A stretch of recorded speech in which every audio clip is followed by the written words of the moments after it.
kung nanonood ka man, tignan mo yung sitwasyon namin ngayon sa ginawa mo sa amin. Wala ka bang isip sa mga anak mo? Malalaki na sila. Ni piso, wala ka pang binibigay sa mga anak mo. Anong gusto? Binaanak ka mo lang ako. Tapos iiwanan mo, bubugbugin mo. Sana maging konsensya ka naman para sa mga anak mo.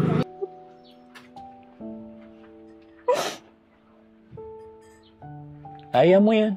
Bukod sa bigas, may tutulong din ako sa'yo. Huh? Bigyan kita 10,000. Salamat, sir.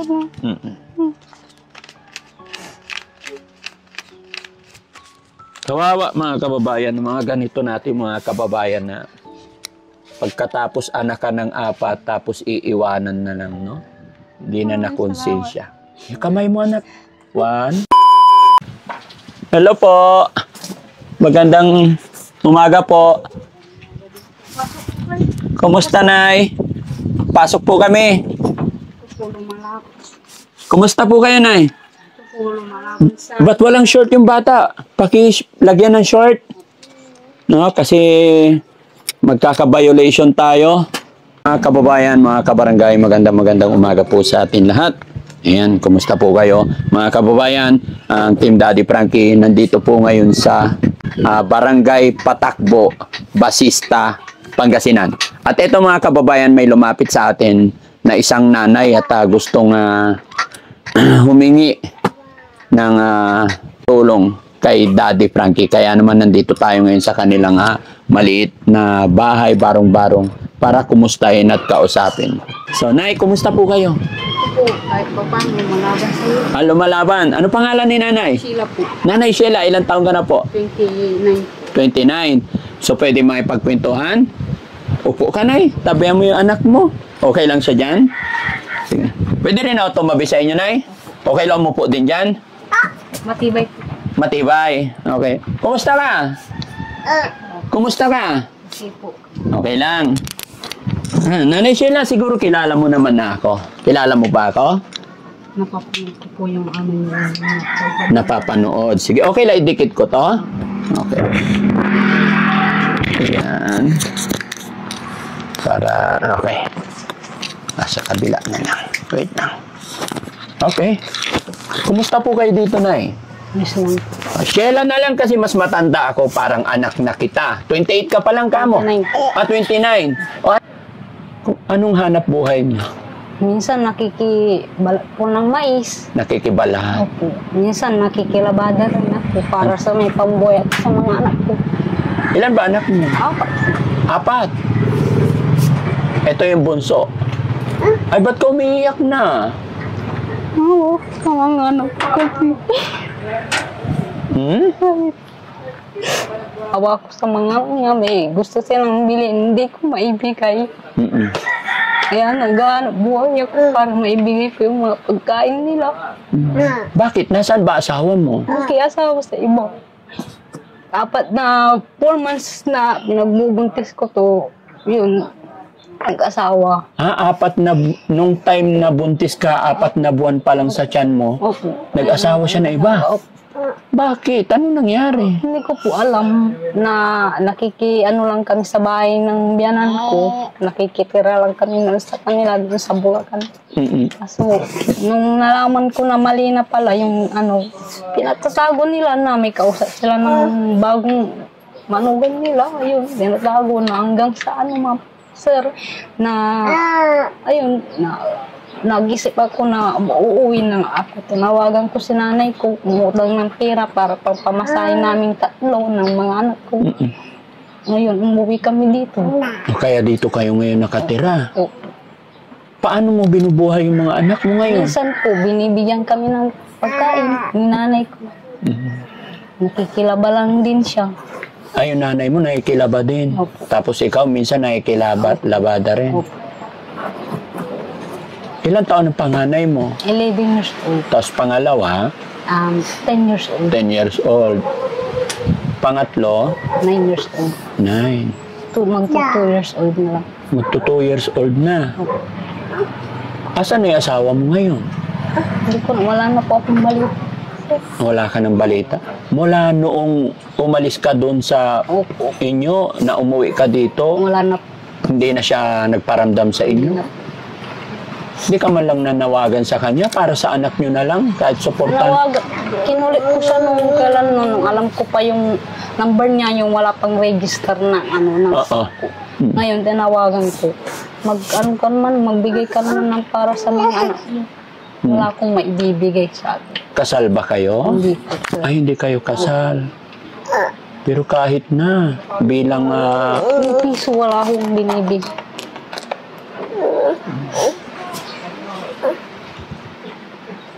Kaya minsan, may pagkain din sila, ito, kainin din mag-ina. so ang katulong mo ngayon dito, yung nanay mo. Napakahirap naman. Ano ba yan? So, gaano kayo katagal nagsama ng asawa mo? 17 years old ako nag-asawa siya. 17 Opo. ka nung nagsama kayo. Opo. Tapos paano mo, pwede bang malaman mula nung nag-umpisa kayo? Umpisa po, okay, ayos-ayos. Saan kayo nagkakilala? Diyan lang, sa school po. Sa school. Estudyante ka pa lang noon. Opo. Classmate mo siya, gano'n? Hindi po, mga barkada po ng classmate ko ngayon, pinakilala niya. Yun po. Tapos, yun, nung umpisa, hanggang nagkakilala kami, hanggang sa iuwi niya na ako sa bahay nila. Saan ka niya inuwi? Sa Bayangbang. Bayangbang, at taga Bayangbang. Opo. Bakit kanina sabi yung Bulacan? Dati nandun yung mga magulang niya sa Bulacan po. Doon sila natumira. Ang tatay nila, andyan. Kasi iwalay po. Nag-umpisa kayo sa Bayangbang. Opo. Tapos nung magsama na talaga kayo, dinala ka niya ng Bulacan. Opo. Hanggang sa nagkaroon kayo ng anak. Opo. So ito yung pang-apat. Anak ninyong dalawa yung apat. Opo. Naka-apat na kayo tapos naghiwalay pa. Ayun. Paano? Marami ako kung dinanas sa kanila, napaghihirap. Noon, nung buntis ko pa yung panganay ko, magbabalat kami ng 2 hektaryang mais. Oo. Hanggang sa matapos namin yun, marami akong dinanas sa kanila. Naglubid din ako po. Naglubid. Ano yung naglubid? Yung karitil po. Ngayon, hanggang nagtrabaho na ng Manila, 1 taon umuwi. Yung Sino? Yung asawa mo? Ko, 1 taon umuwi. Ngayon, 2 years old pa yung pangatlong anak ko. Hanggang sa nalaman ko na may kinakasama na pala. Ay, may kinakasama sa Maynila. Ngayon, hanggang sa nung nalaman ko yun, bugbugan, binubugbog ako yung sir. Binubugbog ka ng asawa mo nung Marami akong dinanas sir, sa kanya na puro pasayo yung katawan ko. Binubugbog ako sir. Kaya kinuha ko ng nanay ko. Papasalamat din ako kasi kinuha ko ng nanay ko. Kung hindi, baka wala na ako. Ewan ko lang kung paano na yung mga anak ko sir. Kaya magpapasalamat ako sa magulang ko kasi meron pa sila. Marami akong dinanas na pambubugbog. Bakit? Bakit kanya binubugbog? Hindi ko po alam po anong oras na. Kaunting away lang. Suntukan. Marami akong dinanas sa kanya, sir. Marami kang dinanas. Ilang taon ba siya? Sir, mga 30. 30 niya na ngayon. Head siya ng 1 taon. Marami akong dinanas din sa asawa ko, sir. Alam ng mga magulang ko yan. Kasi sila lang yung sumbungan ko ng mga problema. Nung nandoon ka, pag binugbog ka, magtitext ka sa nanay mo. Yung mga auntie niya, kahit sinusumbong ko sa kanila, hindi sila maniwala. Pinapakita ko na yung mga pasal ko, sir. Ayaw nila maniwala na ginawa niya daw yun. Oo. Nakakonsentidor yung mga auntie niya, sir. Pati nanay niya. Mga konsentidor ang magulang ng lalaki. Pati yung tatay niya dito, sir. Hindi kanila paniniwala. Hindi man lang nila sinabihan yung anak nila Wala na wag. po, tinatawanan lang ako. Tinatawanan ka lang. Opo. Nung nabubugbog ako doon sa Bulacan, nung kailan yun, nung last 2022, sir. Mm-mm. Doon nga ako binugbog na yung pinapulis namin siya, sabi ko. Oo. Huwag niyo muna siyang ipakulong. Sabi ko gano'n sa mga kapatid ko. Kasi gusto ng mga kapatid ko na ipakulong siya para madala siya Oo. sa mga pinagagawa niya. Mm-mm. Sabi ko, hindi wag muna. Baka sakaling mag-sustento. Mula nung wala na hanggang ngayon, sir. Hanggang sa nabuntis ko, ito wala. Gaano kayo katagal nagsama? Ilang taon? Taon rin, sir. Mga 4 years. 4 years. Oo. So sa loob ng 4 na taon, nagkaroon kayo ng anak na 4. So yearly, taon-taon may anak. Kailan nagsimula yung mga ugaling violente? Siguro, sir, mga 3 na yung anak namin. Anong nagsimula nung naging 3 na yung anak nyo? Opo. Violent na yung ugali niya. Iba na. Iba na. Opo, iba na yung patutuyo niya. Pati yung mga anak ko, papaluin niya. Kaunting pagkakamali lang, kapapaluin niya. Mm-mm. Bakit siya naging ganun kaya? Sa palagay mo? Bakit? Hindi ko po alam, sir. Siyempre, magkakaroon ka rin ng idea. Kasi kasama mo siya sa bahay. Siguro naman, nahihigpitan siya siguro sa akin. Kasi pag iinom sila, madaling araw na uwi. Mm-hmm. Pwede ba yun? Mm-hmm. Parang binata. Oh. Yan ang lagi sinasabi ko. Yung inom ka lang. Pero huwag mo na maabutin ng madaling araw. Oo. Ano yan, feeling binata ka. Oo. Kung nahihigpitan ka nga sa akin, pwede mo naman na kami iwan. Mm-hmm. Pwede naman kami umuwi sa magulang ko. Oo. Sabi ko gano'n. Hindi, walang uuwi. Hanggang sa yung 2 taon na yung anak ko, hanggang, mortalan na, bumbugan na yung nangyayari. Nagsusuntukan talaga kayo? Oo, siya ang una-una. Mm-mm. Kawawa po, sir. Kawawa ka sa kanya. Hindi ako makaano, sir. Siyempre, kahit anong gawin. Malakas yung lalaki kasi, sir. Malakas ang lalaki, kahit ano. At saka hindi dapat ginagawa ng mag-asawa yun, nagsasakitan. Unang-una, hindi dapat sinasaktan ng babae. Na? Anong lakas na itatapat ng babae sa lalaki? Wala. Kaya nga, Wala kayong closure. Paano nung uuwi ka na? Anong usapan yung dalawa? wala po. Wala kaming uwi na ako, ganyan. Magpaalam ka dyan. Sabi, nagpaalam ako ng maayos, sir. So, ang pag-uwi ko dito, ginawan ako ng pinto. Sumama daw ako sa lalaki. Dito na ako umuwi. Paano ako magkakalalaki? Nabuntis na nga ako, maglalaki pa ako. Yun ang sabi ng biyanan ko. Siniraan pa ako. Sumama daw ako sa lalaki. At least, nakikita naman na ngayon, ninaalagaan mo yung mga anak mo. Kahit paano, alagaan ko sila. Pero sabi mo kanina, mayroon siyang kalibin sa Maynila. Opo, Paano mo nalaman? May print ako kasi dati sa Facebook. Ngayon si ganyan, sa ex mo, may bago na, may anak na. Oh. May anak na. Kasi hanggang ngayon, wala akong cellphone, wala na kaming communication. Yung ko doon, best friend ko, barkada ko, siya rin yung tumulong sa akin para makauwi lang dito. So tuluyan ka ng pinabayaan ng asawa mo? Tuluyan. Wala na sustento, ni piso, wala. Paano na yung mga anak mo ngayon? Anong plano mo ngayon? Maghanap ng simpleng trabaho para maibigay ko lang yung pangangailangan nila, makapag-aral sila, makapagpato sila. Pumayat ka na. Nagpapa-breastfeed pa kasi. Kaya mo yan?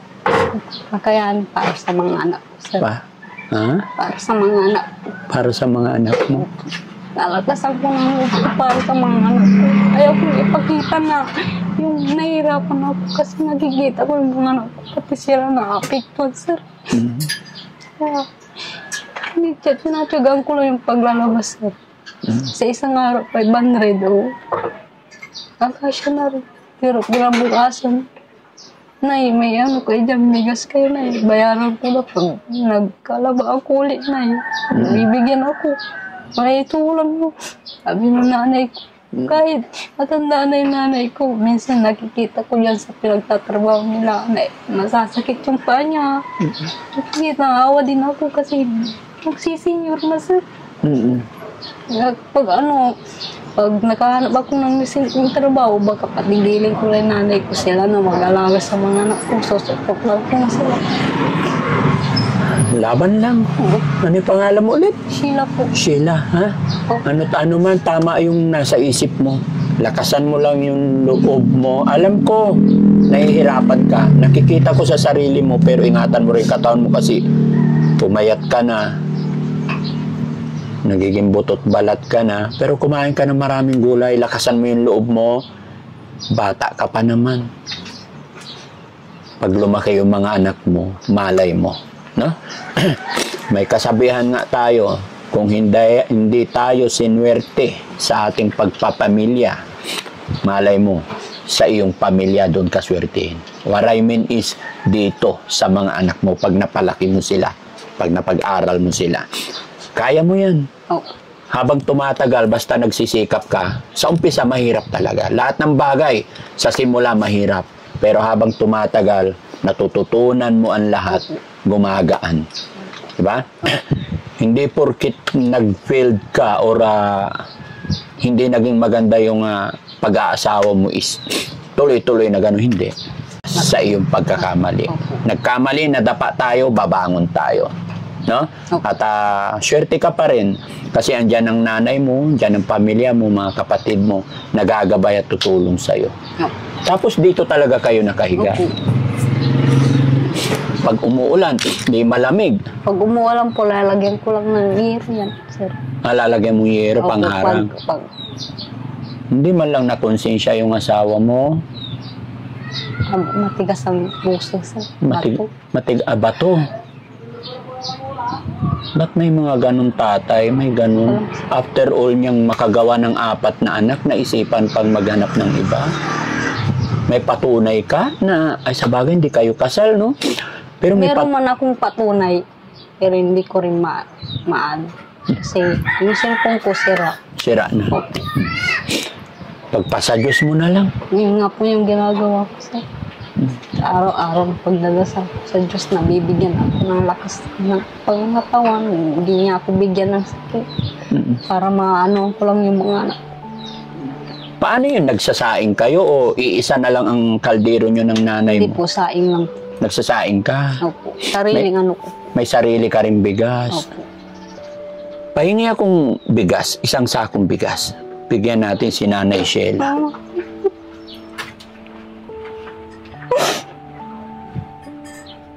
Kaya mo yan. Salamat, sir.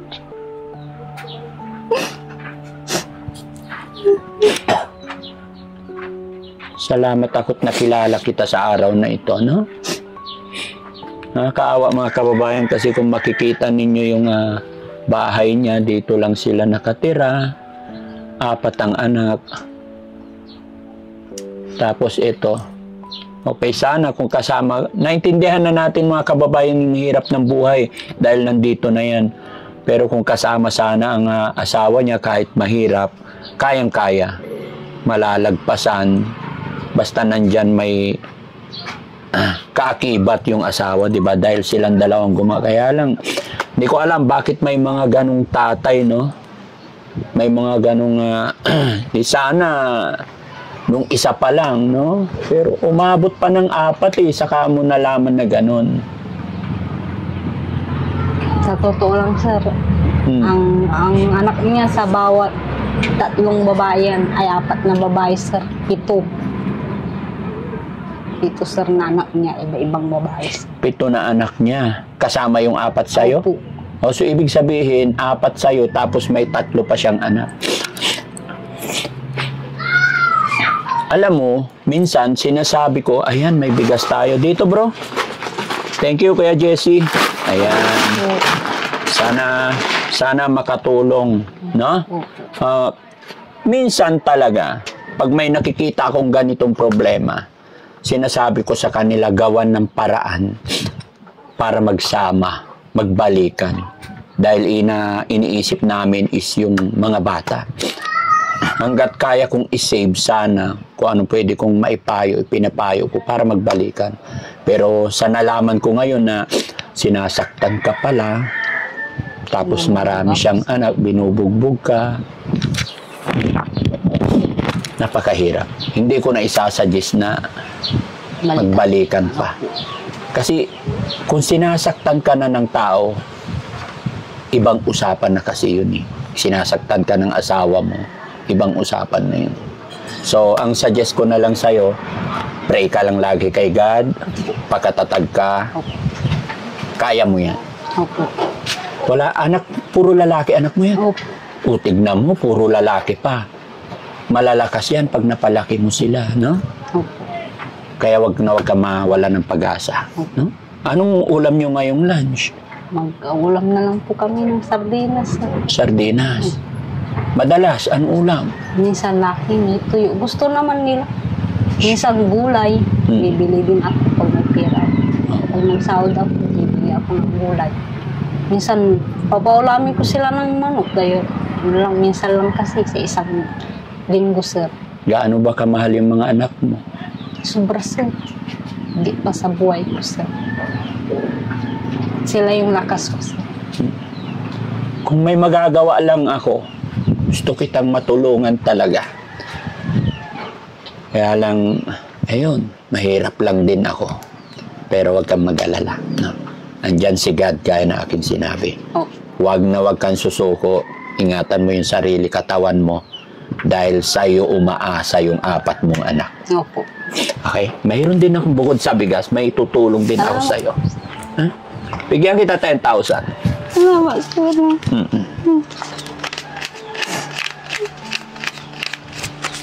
Kawawa mga kababayan, mga ganito natin mga kababayan na pagkatapos anak ka ng 4, tapos iiwanan na lang, no? Hindi na nakonsensya. Yung kamay mo, anak.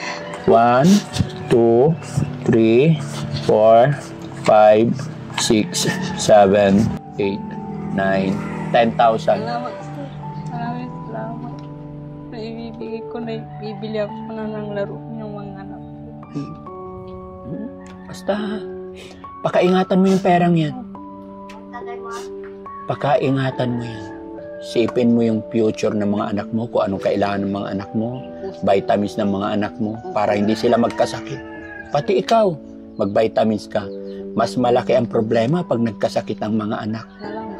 Pakaingatan mo.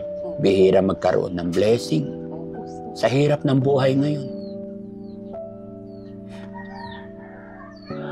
Sana mabalikan pa kita. No? Pakatatag ka lang. May mensahe ka pa ba sa asawa mo? Mapapanood niya ito. Kung nanonood ka man, tignan mo yung sitwasyon namin ngayon sa ginawa mo sa amin. Wala ka bang isip sa mga anak mo? Malalaki na sila. Ni piso, wala ka pang binibigay sa mga anak mo. Anong gusto? Binanakan mo lang ako. Tapos iiwanan mo. Bubugbugin mo. Sana maging konsensya ka naman para sa mga anak mo. Yun lang yung gusto ko sabihin sa'yo. Sustentuhan lang sila. Sa pang-araw-araw nila. Ayos na yun sa akin. Magbigay ka lang ng kahit para sa mga anak ko lang. Wag, kahit di na ako kaya ko naman yung sarili ko. Basta yung mga anak ko, sustentuhan mo lang sila. Okay na yun sa akin. Sa nanay mo na... Sa nanay ko, maraming salamat sa kanila kasi andyan sila. Inihiling ko din kay Lord na maging malakas sila. Kahit sa mga kapatid ko din na nagbibigay sa akin, maraming salamat. Mahal na mahal ko yung mga kapatid ko, mga magulang. Laban lang, na? Opo, sir. Salamat, sir. Ang aga-aga umiyak na ako. Mga kababayan, mga kabarangay, nakakaawa talaga pag ganito yung mga nakikita kong sitwasyon. No? Be responsable sana tayong lahat, mga kababayan. So, ayun. Mga kababayan, mga kabarangay, maraming salamat pong muli. Isa na naman na kapatid ang nabigyan natin ng kaunting tulong. Nawa po'y maging aral ito sa iba nating mga kababayan na huwag natin pababayaan ang ating pamilya dahil nagsasaper talaga unang-una yung mga anak. Pero ganun talaga ang buhay minsan, kapatid, sadyang mapaglaro ang tadhana. Pero hindi ito ang rason para sumuko tayo, no? Dahil hindi ibibigay ni God yan kung hindi mo kakayanan. Kakayanan. So, mapapayo ko lang, pakaingatan mo yung mga anak mo. Sana hindi ka pa mag-aasawa. Wala pa po. Wala, very good. Palakihin mo muna yung mga anak mo, ha? Okay. Priority ko mga anak ko talaga, sir. Dapat lang. Huwag muna, sir. Sige, God bless. Asawa na ako. Salamat, sir. Ha? Laban lang, ha? Okay, babalik kami. May awa ang Diyos. Sana mga balik. Shoutout po sa lahat ng mga kababayan nating nandyan. Mabuhay po tayong lahat. Daddy Frankie po, anak ng Pangasinan, from Pangasinan po. Thank you po. Salamat, sir. Okay. Maraming salamat kay Daddy Frankie sa maraming sa tulong niya.